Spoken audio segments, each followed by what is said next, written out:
Hello everyone and welcome to another video. It's so funny when I sit in front of the camera because I do these in like blocks where I'll film a lot of videos and then I'll take a break. And then I'll film a lot of videos and then take a break. So it's weird just to sit back in front of the camera. If you're new here, my name is Nicole. I do a lot of like travel and day in my life and a lot of book reviews, reading type of things. So I hope you enjoy this. So by the time you're watching this video, I would have been officially moved out of LA for about 2 months. I'm actually going to start my year abroad. It is coming. It is currently July.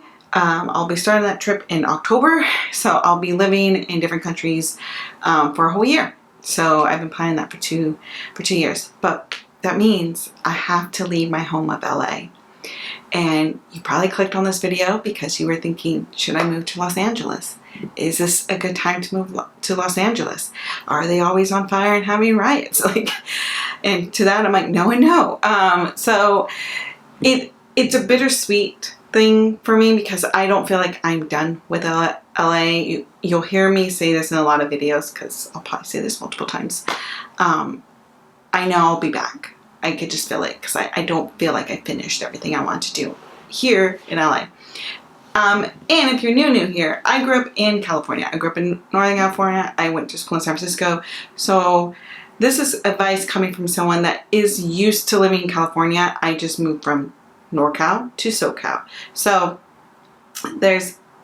take that, if you will. I didn't do a big move from like the East Coast or somewhere else in the country or in the world. I just moved 5 hours south. All right, so I have my little notebook here and I just wrote down, we're gonna go through these 5 things to be mindful of when you move to LA before you even get here. And so I hope you all take this, like any advice, with a little bit of grain of salt. You know your life, you know what you're ready for, so I hope this video is helpful. All right, let's get into it. Number 1, have a car. You need a car.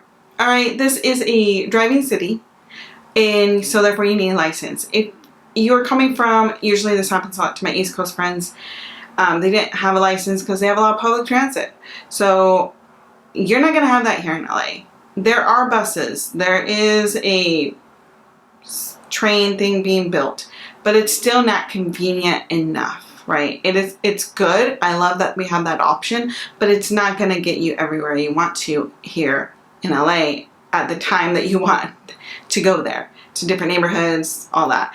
So definitely have a car. If you're not able to have a car, you're just not able to get a license, whatever that may be, have money in your budget. It can be $500, $600, whatever, and allocate that for Lyfts and Ubers. Because if you're not going to drive, then you're going to need someone to drive you to all these different areas. So car or budget for Lyft and Uber. That's number 1. Number 2, when you're apartment searching here in LA, each neighborhood has its own vibe. It's a very big city. It's a spread out city. Coming from someone that went to school in San Francisco, lived in Oakland, those cities are a little bit more condensed. You could easily walk the whole city if you wanted to in a day. It's a really long walk, but you can't. LA, you can't do that. It is spread out. And each neighborhood, and it could change within a block, has a completely different vibe to it. The houses look different. The stores are different. Just the culture is different. So I would do your own research. You know what type of person you are. What you value. So I would just do your research, figure out all the different neighborhoods, and look at apartments in all of those different neighborhoods and see which one you could actually live in. I currently live in a town that's closer to the ocean so technically in like West LA area. We decided this was just an area we loved. It was centrally located, but it's what we liked, right? We like being near the water. We like being near some stores. All our activities were always here on the West LA.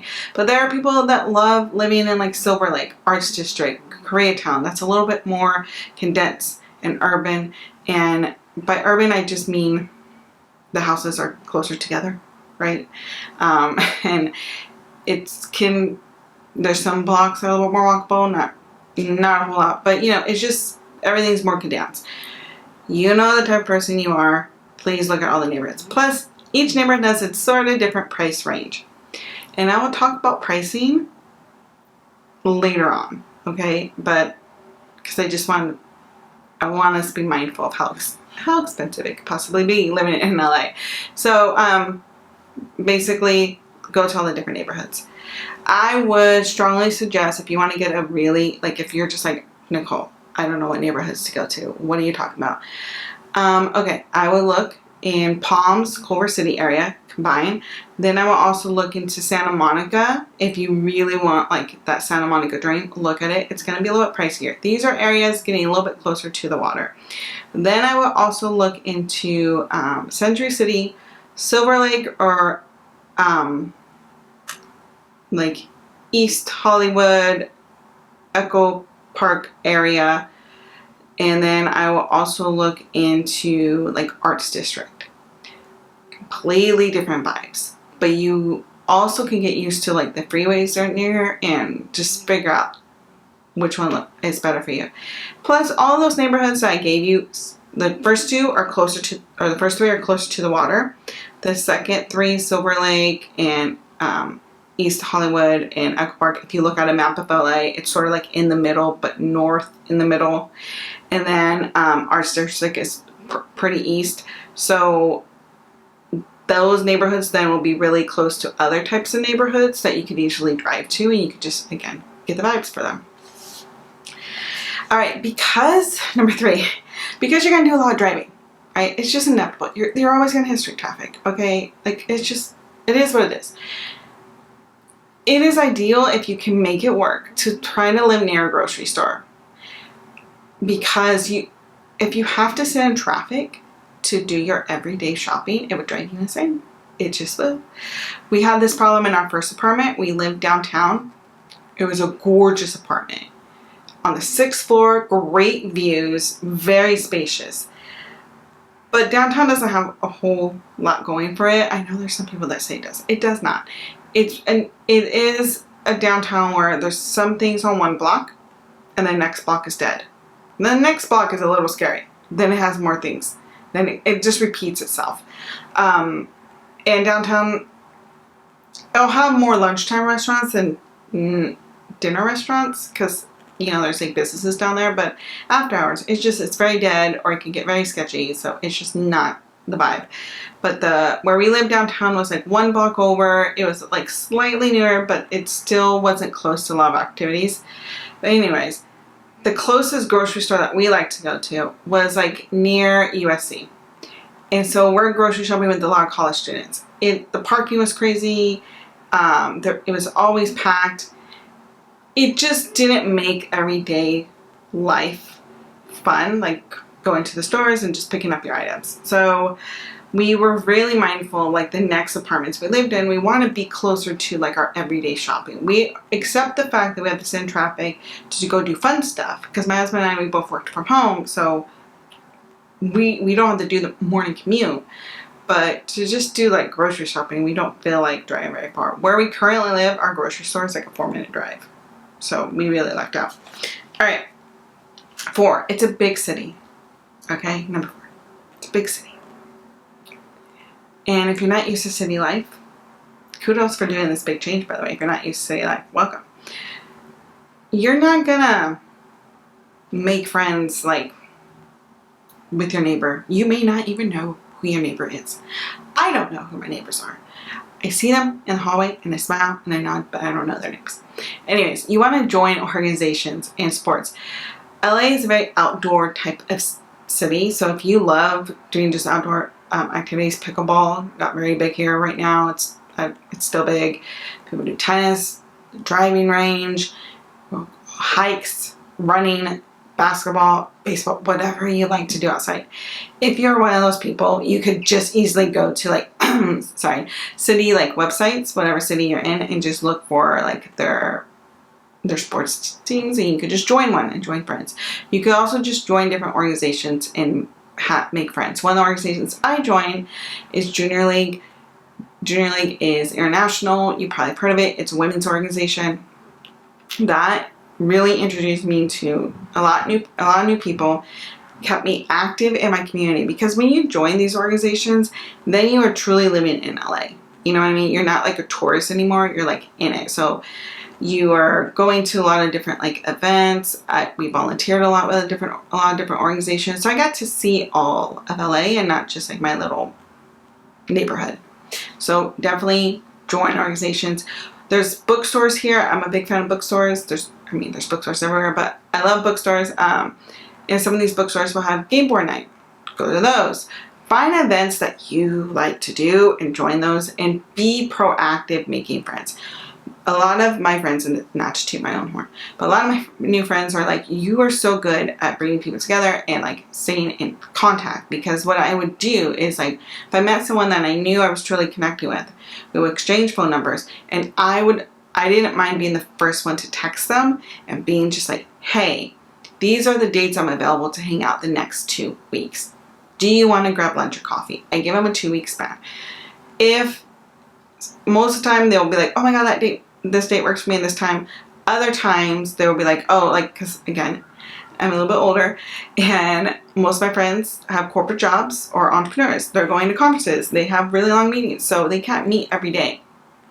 So they were like, oh, I'm leaving for like London for a conference. I will be back on this date. Can you contact me on this date? And I will literally put it on my calendar, on my to-do list, to contact them, to keep the conversation going. Because I think a lot of times we, as adults, the reason why we're not making friends is because we don't put in the effort. So put in the effort. You're going to need to do that here. If you're coming here for college, your friendship group is already there. But do keep in contact with your college friends, with your dorm mates while you're here. All right. And you'll need rain boots. That was number 5. We do have weather. It's not as seasonal as other parts of the country or the world, but we do have weather. It is not always 80 degrees sunny. Right now, it's like 70 something, but it's muggy. There's overcast where I live. There's a slight breeze, so it's warm, but it's not like sun. It's clouds. It's muggy. June and May are always cold in the coastal towns of LA. It's just, or the coastal neighborhoods of LA. You will need a jacket. You will need light jackets all the time. There will be rain. January, February, March, April. You will get at least 1 good week, 2 weeks of like hard rain. And you'll need rain boots. So yes, you'll need clothes for different weathers. You'll need light sweaters. I was wearing sweaters from like November to May. I barely could get out of sweaters. Like, it is chilly at night. Especially when it gets to April and May. It's warm during the day, but it gets quite chilly at night. And you're outside because you want to be outside because it's beautiful, but it's cold. So, rain boots. So those are my 5 top tips. And bonus tip. This is your bonus tip. How expensive is it to live in LA? It depends on your lifestyle. It really does, like with anything else in life, right? It really depends on the type of work you do, what you value, but I'm just going to give you some ballpark numbers of the type of rent my husband and I paid. And we're not living in like the spanking brand new apartments, okay? Oh, and by the way, LA does not have a lot of brand new apartment buildings. That was the big difference we saw between moving from Oakland to LA. The Bay Area, I think because there was a big earthquake in the 80s and then a big fire in the early 1900s. San Francisco and Oakland got to rebuild, and so there was a lot of new buildings. LA does not have a lot of new buildings, and so one of the things, this is a side note to my bonus tip, sorry, that my husband and I had to change our mindset on is when we were in the Bay Area, it was sort of like this go-on thing, like once you make a certain amount of money and you get to a certain part of your career, most of our friends either worked in marketing or in tech or marketing in tech. So once you get to that certain level in your career, you are making a good salary, your apartment's always going to be in a new building. Like, it's never an older building. Very few people live in older buildings unless they moved there years ago and have a really, really good rent deal. But for the most part, you graduated college, you got your first job, and you're like, okay, I'm still living in like an older building. And then by your second job, you're like in the brand new building. And that brand new building will be like sometimes $2,000, sometimes $3,000, sometimes $4,000, you know, depending on the rent. And so when we moved to LA, we had that mindset, and that sort of messed us up actually with our first apartment. I picked a new-ish building. It wasn't brand new. It's like 2011, but it was the newish one that we were looking at the time, because I was just used to that. I was used to living in a building that had a pool, a hot tub, a business center, you know, a big lobby, you know, a staff of 4 that's in the office all the time. That's just sort of what you expected. And that apartment, it was a 2-bedroom. It was very spacious. It was on the 6th floor. It had a wraparound balcony. We couldn't really decorate the balcony. Had a washer and dryer. Had a refrigerator. Had new-ish appliances. So again, not like big top dollar. That was close to $4,000 a month.